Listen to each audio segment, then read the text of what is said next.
There's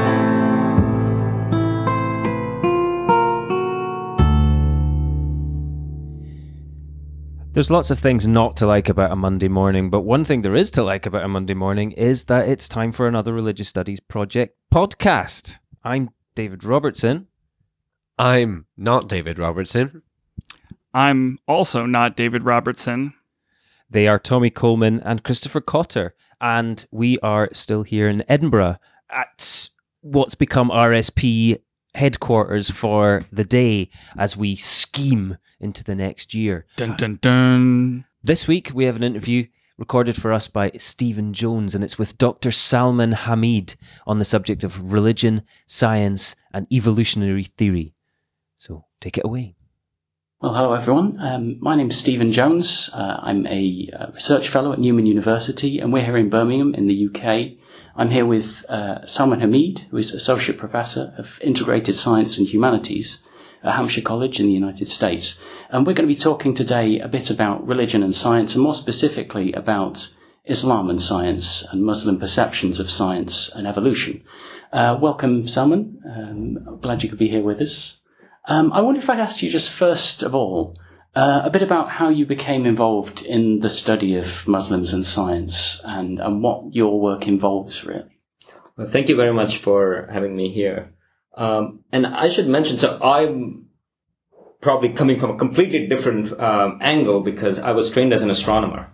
And I got interested because I was fascinated by beliefs in UFOs and aliens and flying saucers and things like that. And so from that perspective, I started thinking about why smart students, for example, believe in things that actually have no evidence from the science perspective. And in some sense, I got interested because to me, in many ways, it seemed like a religious belief in certain ways that, well, UFOs, some people give meaning to that. They are become very important for them. But then later on, I got a position at Hampshire College, which was gave me quite independence to approach however subjects that I wanted to approach. And I got interested in the topic of what I was hearing at the time was the rise of Islamic creationism. And to me, there was a parallel to it because, okay, so the rejection of evolution in the face of overwhelming evidence, to me, there was a parallel to the way people believe in UFOs in the face of overwhelming evidence that, well, we have not been visited by aliens. And so that got me interested, and I'm originally from Pakistan. And so I was familiar with the debates within Muslim societies that have taken place. And I had heard a little bit about creationism as well. And so that's when I thought, well, maybe it's an interesting topic to explore a bit further. Yeah. And when you say explore, I mean, your own work, most, I think, of the discussion around science and religion, and this goes probably across different religious traditions, whether that's Christianity or Islam, it tends to be at a sort of theological or philosophical level. Your work sort of differs from that, doesn't it? It's more empirically based. It's sort of social research, going out and talking with people. Could you say a little bit about that, perhaps? Yeah, so I mean, in some sense, I'm less interested in what ought to be the normative relationship between Islam and evolution.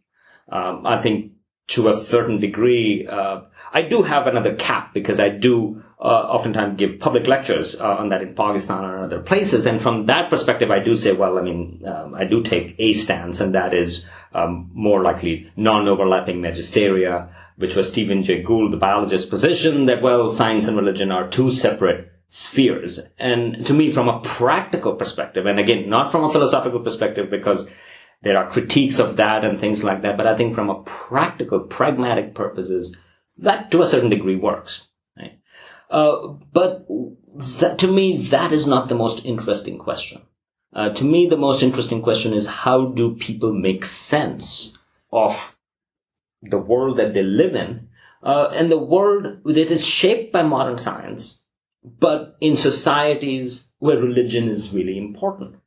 And that is a question that, so you can explore the issue of evolution. And one of the reasons why I thought evolution would be a good topic to explore science in Muslim societies is because there is an overwhelming, in some sense, a narrative that was shaped in the late 19th century for various reasons. We don't have to go into that, but that Islam and science are compatible.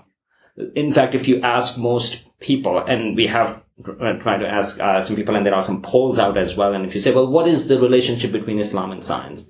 And oftentimes you will get the answer, well, it's great. Would that be Muslim public? Within the Muslim population, right? But that may not give us any much more information, because if everybody says that, then it's not a useful question. So I got interested in the question that, well, but if you think about evolution, and we were hearing about these various kinds of Muslim responses to that, then potentially we will be able to explore a little bit more about, well, this reflexive answer. And I don't mean to say this reflexive in a bad way. I'm just saying that it's a reflexive answer about Islam and science compatibility. But I think it becomes, you start to get into a little bit of the more nuances when you start thinking about evolution, because evolution has challenged religious views in general, but you have many various responses to that questions actually have depended upon culture, societies, individuals. And so we wanted to explore, how does that match up with what is going on in Muslim societies? Yeah, absolutely. I mean, you mentioned a moment ago your interest, in some senses, coming out of this perception of an emerging Islamic creationism and one sees this in the UK, in this country. We've had certain media articles out recently about Muslim university students creating problems for teachers of evolution, that they somehow would reject it, and a sense that in much the same way as Muslims are kind of bringing religion to the public stage, as it were, in this country, they are presenting certain challenges to secular norms, and belief in evolution being one of those in a way. I mean, what is your take? I mean, based on your own research, what's your take on that kind of media narrative that there is a kind of burgeoning Islamic creationism that is potentially a danger to secular norms, to ways of teaching, to those kinds of things in Europe, for example, and the US as well? Right, so this is a really complicated issue, because this news of rejection of evolution gets framed into the threat to the education system or the threat to secular values. But whereas there are a lot of other things that are taking place. So first of all, it's not about Islam, because there are 1 billion Muslims out there, and there are all these various societies and cultures. And there is no single Islamic position on evolution, because and one of the reasons is that there is no central pope-like authority within Islam, and so you have variations within it.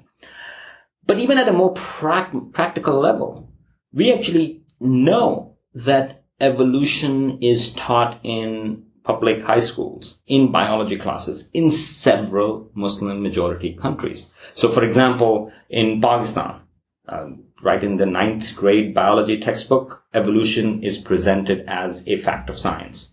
So is the case in Malaysia. So is the case in Turkey as well. Although in Turkey, there is a local tension about it between the government, and depending upon which government it is, within the Islamists or the secularists, and there have been efforts to bring in intelligent design-like elements in it. But overall, evolution is still there. So, and we also know that in Iran, it is included in the textbooks.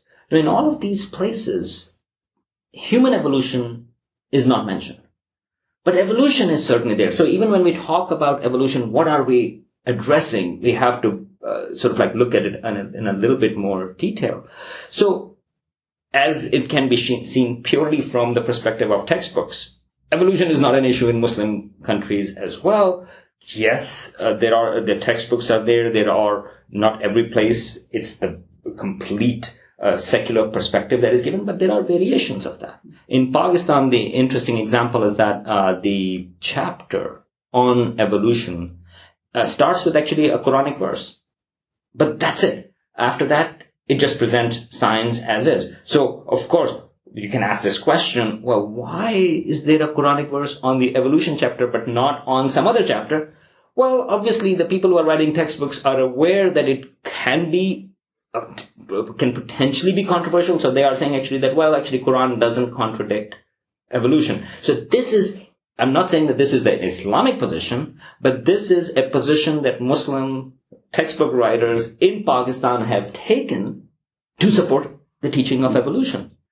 So in that, so knowing that context that, well, there are various responses to it. And I should also mention that in Saudi Arabia is one of the few Muslim countries where creationism is the standard thing, and their textbooks actually explicitly go anti-evolution. So again, so some Muslim countries, it's a textbook. In a few, it's against it. So there are variations to that. So when we are talking about British context, or if there are students walking out, well, we have to understand what's going on in England. Yeah. And this particular story, actually, I followed quite a bit when it actually really made headlines. It was based upon an anecdote by biologist, also Steve Jones, not you, but, no. And it was in the middle of an interview that he gave to the London Times, in which he was asked about the state of science in England. And in the middle of the interview, he had just said that, well, I used to have students walk out, and they used to be mostly Christians. Now the students who walk out are mostly Muslim. Okay, so first of all, he wasn't talking about majority of the students who walk out, majority of the Muslim students who walk out. He said majority of the students who walk out now are Muslims. Okay, but the newspaper headline from that interview was that Muslim students walking out are boycotting evolution classes. Well, and that particular newspaper headline was covered all over the world because it fit a particular narrative that, well, Muslims are rejecting evolution. And it wasn't based upon any data. It wasn't based upon some kind of study that actually looked at it in a systematic way. It was simply an anecdote. What is really happening? Well, we don't know. All we know is because remember, there is also this asymmetry, because if Muslims accept evolution within the context, say for example in England, it's not going to be a news item. It will become a news item only when you reject it. So we actually don't know what is the true acceptance or rejection rate of Muslims, and what does evolution means, because again, human evolution, I can imagine that can be more of a problem, but evolution itself, I mean, if it's being taught in textbooks and other places, how does that feature in? You spoke a bit a moment ago about variations across different countries, and I know you've done research on the ground in various different parts of the world. Could you say a little bit perhaps about how, I mean, aside from the teaching of evolution or not in different political contexts, how that impacts on variations in how widely accepted evolution is, what we do know, I mean, given limitations of research and so on? Are there particular countries within Muslim majority contexts that stand out for their high levels of rejection or low? What do we know about the areas? So I can talk a little bit about these surveys, and I did actually oral interviews. And the project that we were running was interviewing medical students and medical doctors in several Muslim majority countries. And the reason why we looked at just this tiny fraction is because you can actually compare then apples with apples. So doctors and medical students in different countries. And these interviews were all in English, and they were all done by me. So there was so we tried to reduce the variable so we can at least potentially say within their context what's going on. So let me just give you an example of two countries, Pakistan and Malaysia, because I think both results were surprising, and they also give you a flavor of this diversity of what to do with that. So, and let me just talk about the question of human evolution. In Malaysia, we interviewed about 30 doctors and medical students, and only one accepted human evolution. And this is just the question of human evolution. I mean, there are variations of that, but overall, if you say, well, do you think humans came from like species from other are connected to other species that evolved over billions of years? Only one person accepted that. But when we did that in Pakistan, we got about half of the students, and we had a sample in Pakistan of about 45 students and medical doctors that actually were okay, even with human evolution. Now, when analyzing the data, we find that in Malaysia, there was just even if you ask the question about evolution, forget about human evolution, even if you ask the question about what do you know about evolution, most people most people that we interviewed responded by saying, well, evolution is against Islam. And then they moved on further, and later on in the interview, they may even be okay with microbial evolution and stuff. But just this particular question, what do you know about evolution? Their response was, well, it's against Islam. Okay. Now, in Pakistan, we found that if you ask the same questions, and our questions were identical in different countries. So when we asked this question in Pakistan, their initial response was like, I don't know. What do we know about evolution? Not much. I don't remember. Okay.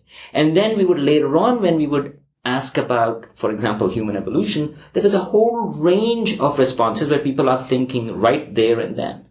In some sense, to us, what it looks like is that there is a particular narrative that is far more established in Malaysia, that there is a clash between evolution and Islam, and evolution is actually rejection of evolution in some sense is part of their definition of Islam.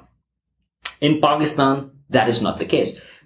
Because and we are trying to analyze why that might be the case, but we have a hunch. And one hunch is that, well, in Pakistan, it has never been an issue of contention. It has not been brought up into political debates. It has just not been as a polarizing element. Evolution has not been used by that. In Malaysia, we think that whatever pathway there was, and we're trying to figure out how did this kind of evolution rejection actually featured in. But we think it's also because of large minorities in there, which are ethnic Chinese and ethnic Indian, which comprise about 40% of Malaysian population. And religion itself is an identity, is an ethnic marker as well. So Malay population in Malaysia are all Muslims. And the Chinese and Indian populations are also more prosperous. And so when we were interviewing Malaysian doctors and students, and we asked them, well, the teacher that taught your biology class way back, and most people actually heard first about evolution in their schooling. Did that person accepted or rejected evolution? Well, oftentimes they use the marker, well, he was Chinese, so probably accepted evolution. Or they would say, oh, he was a Muslim, so probably rejected evolution. So their sense of how do they measure rejection or evolution was actually strictly on the lines of their ethnic identity marker. Whereas in Pakistan, actually, it was all over the map. And in fact, with the same question about teaching, actually, most people actually didn't remember what the teacher said, but rather whether it was in the textbook or not. So, well, it was in the textbook, so probably they accepted it. So that's where sort of like, these variations come in. Yeah. I'd like to ask just about one more context, if I may, about Turkey in a bit more depth. Just because I think for English-speaking audiences, they have a certain familiarity with Harun Yahya, the semi-well-known creationist advocate who is from Turkey. And that kind of shaped the debate about Islam and science, certainly in the UK, I imagine in the US too, to a certain extent. I mean, what could you say about that particular country and where figures like him fit into it, if at all? How does that play out? So again, Harun Yahya, his actual name is Adnan Oktar, but he has to be understood in two different contexts. One is Harun Yahya in Turkey, and then Harun Yahya in Europe. And I'm explicitly saying Europe, and actually in maybe in other Muslim countries as well. And I think those are two completely different things. Within Turkey, he has a history. And he was doing other things before he started talking about evolution. And so he was never taken very seriously within Turkey. Now, we still weren't sure whether there is no empirical data about sort of Turkish population's views on Harun Yahya. But in our interviews, we actually had a question that we asked everybody in Turkey and in other places. Have they ever heard of somebody named Harun Yahya? And what was interesting was that actually in most Muslim countries, actually, even if they had heard of him, they had not heard of him because of his evolution views. Because we also asked them, like, do you know his views on evolution? Sometimes he was known simply because he has a lot of books. So first of all, a fraction, I would say about less than a quarter of our respondents in the Muslim majority countries had heard of Harun Yahya. And when they have heard of it, very few knew of him through the evolution context. Rather, they knew of him through, he's a scholar, he's an Islamic scholar, and various forms and things like that. Within Turkey, everybody had heard of him. But very few people, and we interviewed about 40 people in Turkey as well, again, medical students and medical doctors. And I would say even people who reject evolution, they also were skeptical about Harun Yahya. And again, because within the Turkish context, people don't take him seriously. I should also mention that I happened to be in Istanbul actually working on this data when the first creationist conference took place at a university campus. And that was actually a big deal. That was at a University of Marmara 2 years ago. And this was the first time that a conference on creationism, specifically anti-evolution, was ever being held inside a university campus. There was riot police outside. There were protests. And the protests were actually by academics, and they were and they had pictures of Harun Yahya outside, saying that, that this is all creationism, and Harun Yahya, and at that time, I think he was the Prime Minister Erdogan, his pictures. And me and my colleague, we managed to get in. We said, we are studying, so we attended the conference. And when we went inside, there was virtually no presence of Harun Yahya. Okay, so that was interesting. And in fact, there were actually representatives of Harun Yahya who looked very odd and very different. And it's hard to describe that, but we could actually see them. I mean, we were like, oh, where are the Harun Yahya people? There are all these speakers lined up. There is all this audience. We expected, and again, from just the protests outside as well, you would have expected all Harun Yahya. But actually, there was no presence of that except for these 4 people that were there, and they were dressed in all white. And and again, I don't want to belittle these things, but they did look like something like that they have come out from another planet, because they just stood out. And we actually managed to talk to them as well at the conference, and I interviewed and I talked to the organizers, and I asked them about Harun Yahya, and they had one speaker. So this was a 2-day conference. I would say that, I forget the total number of speakers. Probably there were like 18, 19 speakers. There was one Harun Yahya speaker in there. So, I think, and again, who were the participants? A lot of the participants were people, there's a movement called Gulen movement, in Turkey. A lot of them were there, but the key organizer was actually not part of the Gulen movement. He was just a religious, very smart guy, but he just wanted to have a conference, and his point of view was, and this is where I have to be cautious when I'm saying that on podcast or what message that people take, but I wanted to say that he was actually quite savvy. And what his point was, whether we agree or disagree with him on evolution or not, his point was that at a university, you should have a room to debate. And he was saying that we have always been forced, and again, that's his word, forced into learning about Darwin and evolution. We want an alternative viewpoint also that can be debated on campus. And he said that what's going outside, and he was pointing to the protest outside. And he was like, look, they are trying to stifle debate on this issue. So you cannot have this notion of freedom of speech and also a protest when they try to stop people from going into a conference. So that was an interesting take, and we should not just simply dismiss it, even just because we disagree with what is being presented.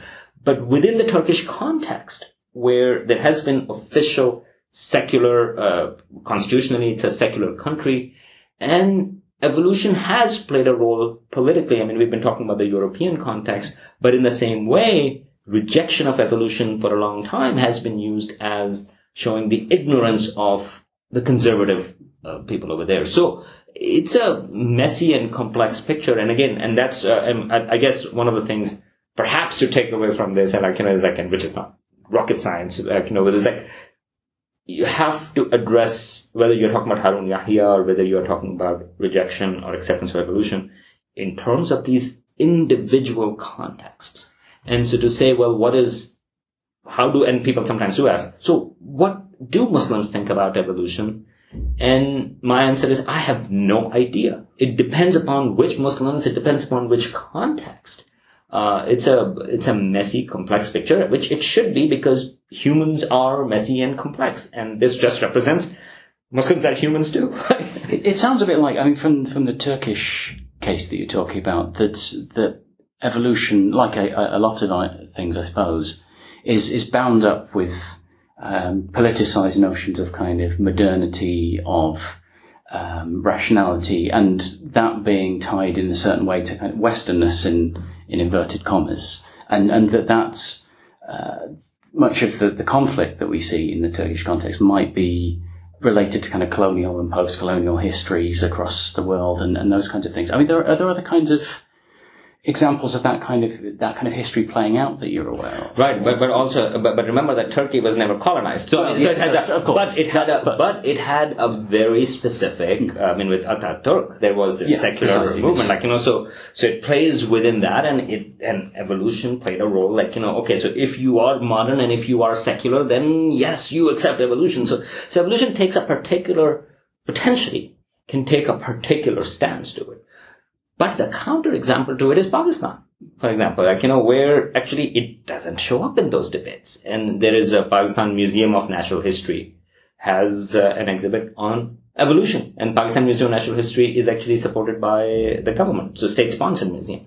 But historically, yes, it has been, those kind of debates have taken place. And in the South Asian context, which I'm most familiar with, even in the late 19th century. So there were debates between Jamaluddin Afghani, who was a scholar who, was also anti-colonial, specifically anti-British. Excuse me for that, but it's just a matter of fact. But right, but he also objected. He rejected evolution. In a pamphlet that he wrote when he was visiting India. He actually gave a talk as well, and in the 1880s. And it was called The Refutation of the Materialists. So remember, so this again goes back to this question of what does evolution mean, or what does evolution stand for? And for him, evolution stood for being materialists, which in the context at that time was being atheists as well. Now, if you look at what he was saying, oftentimes it's unclear whether he had ever read Origin of Species, because he attributed things to Darwin which Darwin never said. So what was he responding to? Well, within the South Asian or within the Indian context at the time of the 1880s, there was Sayyid Ahmad Khan, who was, he was knighted, so Sayyid Ahmad Khan, who was arguing that the response to colonialism is actually to learning English and to learning Western views. And he thought that anything British is actually good, including evolution. It's unclear whether he also read Origin of Species or not, but he was a deep proponent of evolution. Right? So when Afghani was responding to that, when he's denying evolution, actually he was arguing with Sayyid Ahmad Khan and not the concept of biological evolution. It was a deeply political issue right from the get-go. Now, I will just give it a final twist to this thing, that Afghani was also is attributed to somebody who actually presented Islam in the sense that Islam is a modern religion, and that Islam, and he also understood that science, modern science at the time, is essential for the development of any nation or any society. And so he thought that Muslims must learn modern science. So towards the end, and this was actually published after his death, but about his thoughts on several things, including evolution. And towards the end, actually, he did say, well, evolution actually is a valid idea of science. But interestingly, he gave it a twist to that, and he says, and of course, evolution was actually accepted by Muslim scholars of the 9th, 10th century anyways. And in fact, he called Darwin a mere specimen collector. Okay, so this is another angle to it, that even when he accepted evolution, he actually appropriated evolutionary idea and gave it a valence of Muslim stuff, that, okay, well, this is not a foreign idea. That was a Muslim idea to begin with. So as you can see, I mean, that there are many things that are taking place in there.